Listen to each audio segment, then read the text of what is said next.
முதற்கட்ட பார்வையை எடுத்துக்கிறேன். திரு சுவாமிநாதன், நீங்க பரப்புரைகள் வேகம் எடுக்குது, சூடு பிடிக்குது, களத்துல தலைவர்களினுடைய பேச்சுக்கள் பேசு பொருளா மாறுது. அதே நேரத்தில் தலைவர்களினுடைய முடிவுகளில் ஏற்படக்கூடிய மாற்றங்களும் திருப்பத்தை தருமா, அது தாக்கத்தை ஏற்படுத்துமாங்கிற கேள்வியும் இருக்கு. எப்படி பார்க்கறீங்க? உங்களுடைய அப்சர்வேஷன் என்ன? தலைவர்களுடைய பிரச்சாரம் கிட்டத்தட்ட மக்களால் உன்னிப்பாக கவனிக்கப்படுகிறது. என்ன சொல்றாங்க, அது என்ன வகையான தாக்கத்தை ஏற்படுது, என்னதான் தேர்தல் அறிக்கை என்பதெல்லாம் ஒரு பெரிய தாக்கத்தை ஏற்படுத்தி விட்டாலும் கூட நீங்க மிக முக்கியமா இன்றைக்கு அவர்கள் களத்தில் என்ன பேசுகிறார்கள், கிட்டத்தட்ட திமுக எதை சொல்கிறது, அண்ணா திராவிட முன்னேற்ற கழகம் எதை சொல்கிறது, இது ரெண்டுக்கும் இடையில நாம் தமிழர் கட்சியுடைய சீமான் அவர்களுடைய உரை கூட மக்களால் வெகுவாக கவனிக்கப்படுகிறது. அதே போன்று பெரிதாக பேச்சால் வசீகரிக்காவிட்டாலும் கூட விஜய் வெளியில் வந்தாலே கவனிக்கப்படுகிறது. அவர் கிட்டத்தட்ட அந்த வேட்புமனு தாக்கல் செய்ய வந்தாலும் சரி, எது வந்தாலும் சரி, மக்களிடத்தில் மிகப்பெரிய அளவில் கவனிக்கப்படுகிறது. அதுல பேச்சினுடைய அடிப்படையில மு க ஸ்டாலின் அவர்களுடைய உரை இன்னும் ஆழமாக கவனிக்கப்படுகிறதா தான் நான் பாக்குறேன். ஏன்னா ரொம்ப சமீபமா கன்னியாகுமரி போன்ற மாவட்டங்களுக்கே கூட எடப்பாடி பழனிசாமி அவர்களும் வந்திருந்தார், மு க ஸ்டாலின் அவர்களும் வந்திருந்தார். அந்தந்த பிராந்தியத்துல எந்த மக்கள் அதிகமாக இருக்கிறார்களோ அவர்களை குறிவைத்த பிரச்சாரமும் அவர்களுக்குள்ள இருக்கு.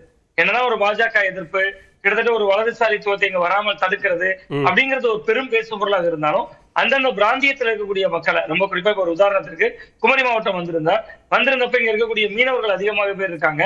அந்த மீனவர்கள் பெரும்பகுதி பேர் தாவேக்கா நோக்கி செல்லக்கூடிய நிலை கடந்த காலங்களில் இருந்தது. சோ அப்புறம் இங்க வந்திருக்கிற நேரத்துல ஒரு முக்கியமான அறிவிப்பை முதல்வர் சொல்றேன். ஏற்கனவே தேர்தல் அறிக்கையை வெளியிட்டு விட்டாலும் கூட தேர்தல் அறிக்கையில் கூடுதலாக நான் சில விஷயங்களை சொல்ல ஆசைப்படுறேன். அது இங்க மீனவர்கள் அதிகமா இருக்காங்க. மீனவர் நலவாரிய தலைவர் ஜோசப் ஸ்டாலினும் கோரிக்கை வைத்தார்னு சொல்லிட்டு இங்க வந்து மீனவர் நலவாரியத்துல 65 வயதுல இருந்து இனி 70 வயது வரையும் சேர்க்கலாம். அதான் சொல்ற உள்ளூர் பிரச்சனைகள், அது இந்தந்த ஏரியால என்னென்ன கோரிக்கைகள் இருக்கிறதோ அதற்கும் முக்கியத்துவம் கொடுக்குறாங்க. நீங்க பரந்துபட்ட ஒரு தளத்தில் அவர்கள் உரையாடினாலும், பரந்துபட்ட தளத்துல களமாடினாலும், பாஜக எதிர்ப்பு, தமிழ்நாட்டை தலைவலியை விட மாட்டேன், இப்படி எல்லாம் நிறைய விஷயங்கள் இருந்தாலும் உள்ளூர் பிரச்சனைகள் குறித்தும் அதுக்கான தீர்வுகள் குறித்தும், அதாவது அந்த மக்களை ஈர்ப்பதற்கான அரசியல், சோ அந்த வகையில் அது கவனிக்கப்படுகிறது. அந்த உரைகள் நீங்க பல்வேறு சமூக மக்களாலையும் அது என்ன பேசுகிறார் என்பது கவனிக்கப்படுகிறது.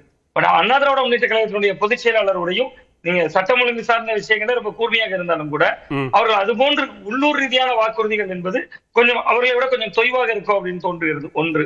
இன்னொரு நிலையில் நம்ம வந்து இப்ப முதல்வர் அவர்களை பற்றி விமர்சிக்கிற பொழுது முன்னாள் முதல்வர் அவர்கள், மறைந்த கலைஞர் அவர்கள் வீட்டு சிறையில் இருந்தார் என்பது போன்ற எதிர்மறை விமர்சனங்கள் அவரை முன்வைப்பது என்பது கிட்டத்தட்ட பொதுமக்களால் ஏற்றுக்கொள்ளப்பட முடியாத சில குற்றச்சாட்டுகளை முன்வைக்கிறார். அது வந்து ஒரு எதிர்கட்சி அரசியலை நீர்த்து போக செய்யும். தமிழ்நாட்டுல சட்டம் ஒழுங்கு பிரச்சனை இருக்கு, நிறைய போதைப் பொருள் விவகாரங்கள் இருக்கு, அதை ஹைலைட் பண்றதை விட்டுட்டு கிட்டத்தட்ட மறைந்து போன தலைவர்கள், அது யாரை விமர்சித்தாலும் சரி, ஜெயலலிதா அவர்களாக இருந்தாலும் சரி, கலைஞர் அவர்களாக இருந்தாலும் சரி, அதை பேசுவது என்பது மக்கள் மன்றத்துல அது வந்து யார் பேசுகிறார்களோ அவர்களுக்கான நெகட்டிவாக பார்க்கப்படுறதையும் களத்துல உணர முடியுது அப்படின்னு தான் பாக்குறேன். சரி சுவாமிநாதன், முதற்கட்ட பார்வை எடுத்துக்கிறேன், நம்ம பேசுவோம். திரு சுப்பிரமணியன், நீங்க திமுகவுக்கு எதிராக என்டிஏ கூட்டணியில தலைவர்கள் அப்படின்னா அதிமுக பொதுச் செயலாளர் பரப்புரையை தீவிரப்படுத்தி இருக்கிறார், மற்ற பாஜக தலைவர்களும் போக போறாங்க, வேற்று மாநில முதலமைச்சர்கள் வரப்போறாங்க.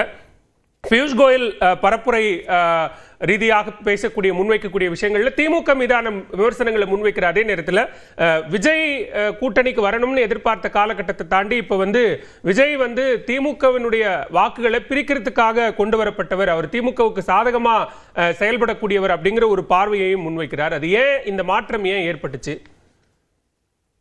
இல்ல முதல்ல என்டிஏ கூட்டணியோட நோக்கம் என்னன்னு பாத்தீங்கன்னா 2025 அவர் ஒன்றாக சேர்ந்த போது திமுகவிற்கு எதிராக இந்திய கூட்டணிக்கு எதிராக இருக்கிற அனைத்து கட்சிகளையும் ஒன்று திரட்ட வேண்டும்.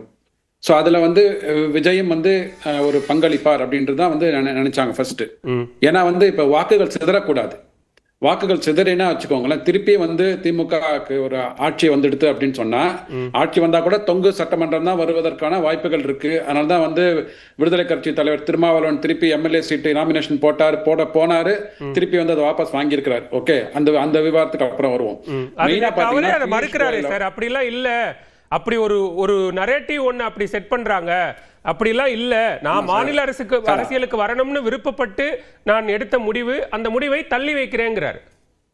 கரெக்ட் தான், ஒத்துப்பாங்களா சார்? ஏன்னா ஒரு கூட்டணி கட்சியில இருக்கிறாரு, அவர் வந்து 8 சீட் வாங்கியிருக்கிறார் இந்த வாட்டி.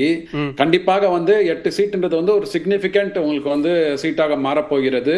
நம்ம நிறைய இதுல பாக்குறோம், ஒப்பீனியன் போல்ல வந்து எனிவேர் பிட்வீன் 113 இருந்து 125 இல்ல 114 இருந்து 127 அது மாதிரியான ஆசிலேஷன்ல இருக்கும்போது 8 சீட்டுகள் என்பது ஒரு மிக முக்கியமானது.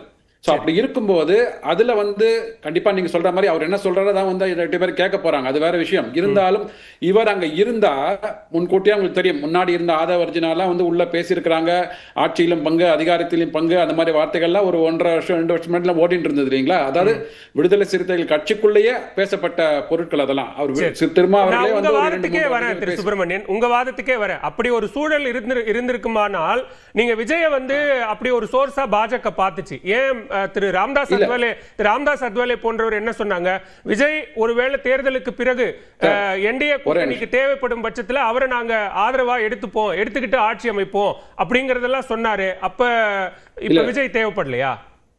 இல்ல ஒரே நிமிஷம், நான் வந்து முதல்ல விடுதலை சிறுத்தைகள் திருமாவளவன் அதுதான் அந்த சினாரியோல தானே இதுவும் வருதுங்கிற, தொங்கு சட்டமன்றம் அப்படிங்கிற ஒரு சூழல் உங்களுக்கு விஜயோட ஆதரவு அப்ப பாஜகவுக்கு தேவையில்லையான்னு கேக்குறேன்.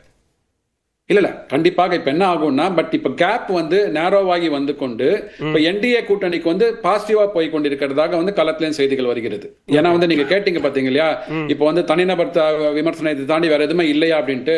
நேத்து ஒரு வெள்ளை அறிக்கை வெளியிட்டு இருக்காரு பியூஷ் கோயல்ஜி வந்து, நேத்து ஒரு வெள்ளை அறிக்கை வெளியிட்டு இருக்காங்க தமிழ்நாடோட நிதி பர்ஃபார்மன்ஸை பத்தி. அதற்கு ஒரு 10 நாட்களுக்கு முன்னாடி கிரைம் ரிப்போர்ட்னு பிளாக் ரிப்போர்ட்னு கொடுத்திருக்காங்க. இன்னைக்கு மயிலாப்பூர் சட்டமன்ற வேட்பாளர் இவங்க இருக்காங்களே தமிழிசை மேடம், அவங்க இன்ட்ரோடக்ஷன் மீட்டிங்லயும் ஒரு வெள்ளை அறிக்கை மாதிரி ஒன்று கொடுத்திருக்காங்க. சோ இதெல்லாம் வந்து களத்துல வந்து போய்கொண்டிருக்கிறது. நமக்கு வந்து மீடியாக்கள்ல தெரியாததுனால இது பண்ணலன்ற மாதிரி இல்ல. அதாவது பரப்புரையில போகும்போது கண்டிப்பாக வந்து எடப்பாடி ஐயா அவர்கள் இதெல்லாம் எடுத்துட்டு போறாங்க. இங்க என்ன மிக முக்கியமானனா, தொங்கு சட்டமன்றம் வருவதற்கான வாய்ப்புகள் இருக்கு. ஏன் அதாவது திருமாவளவன் வந்து கண்டிப்பாக வந்து அவர் எதற்காக இந்த ஸ்டாண்ட் எடுத்தார், எதற்காக பின்வாங்கினார்னு கண்டிப்பாக சொல்ல மாட்டாங்க. ஏன்னா அது ஒரு அழுத்தம் இருக்கிறது, அவருக்கு அழுத்தம் இருக்கு, அது வெளியில ஒத்துக்கொள்ள முடியாது. ரைட்டுங்களா? அதே coming back to NDA, NDA அப்படி ஒரு அழுத்தம் இல்ல. அழுத்தம் அப்படிங்கிறது இங்க நீங்க திமுக கூட்டணியில திருமாவளவனுக்கு அழுத்தம் அப்படின்னா, அப்ப என்டிஏ கூட்டணியில போட்டியிடாத தலைவர்கள் இருக்காங்கல்ல, அவங்களுக்கு எல்லாம் எந்த அழுத்தமும் இல்லையா சார்? கிடையாது.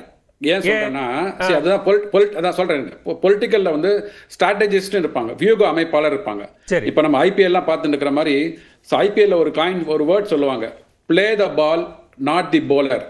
அதாவது பிளே த பால் என்பது இந்த வாட்டி வருகின்ற எலெக்ஷனுக்கு உண்டான ஸ்ட்ராட்டஜி என்ன, அந்த பாலை எப்படி விளையாடணும், எலெக்ஷனை எப்படி விளையாடணும் அப்படின்ற ஒரு ஸ்ட்ராட்டஜியில வரும்போது போலர் வந்து ரெண்டாவது இதுல போயிடுவார் அவர். So the person you are talking, Annamalai, okay, Annamalai don't want to contest. அவர் வந்து என்ன சொன்னா, நான் 234 தொகுதிகளுக்கும் கண்டிப்பாக நான் தேர்தல் பரப்புரைக்கு போறேன், ஓகே, அதனால இந்த தேர்தலில் நான் போட்டியிட விரும்பவில்லை, முன்னாடியே சொல்லிட்டாரு அவர். ஓகே, அதனால பாத்தீங்கன்னா மாநில தலைவர் நயினார் நாகேந்திரன் நாங்க வந்து வேட்பாளர் பட்டியலினுடைய பரிந்துரையில திரு அண்ணாமலை பெயரும் இருக்கு அப்படின்னு சொன்னார். நீங்க பரிந்துரைக்கலாம், ஜனநாயகத்துல மறுப்பதற்கு அவர்களுக்கு உரிமை இருக்கிறது, அவ்வளவுதான். ஜனநாயகத்துல வந்து கட்சி தலைவர் சொன்னாலும் அதை வந்து மறுப்பதற்கு தனிநபருக்கு உரிமை இருக்கிறது. சார் அவர் என்ன சொல்றாருன்னா, நான் வந்து 234 தொகுதிகளுக்கு போகணும் சார், என்ன ஒரு தொகுதியில சுருக்கிடாதீங்கன்றார் அவர், அவ்வளவுதான்.